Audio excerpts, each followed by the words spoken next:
এয়া পাৰ মাংস আৰু অমিতা, জালুক আৰু শুকান জলকীয়া আৰু আপোনাৰ দিছে লং, ইলাচি, ডালচেনি দি বনোৱা হৈছে ধুনীয়াকৈ। আৰু এয়া হ'ল আপোনাৰ মচুৰ দাইল, ঔটেঙা আৰু ঢেকীয়া শাক।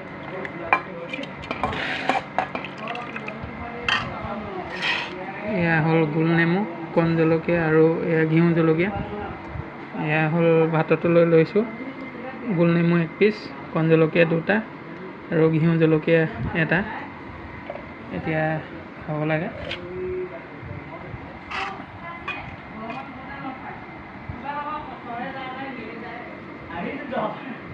সেয়া ল'লোঁ ঢেকীয়া শাক, মচুৰ দাইল আৰু ঔটেঙা।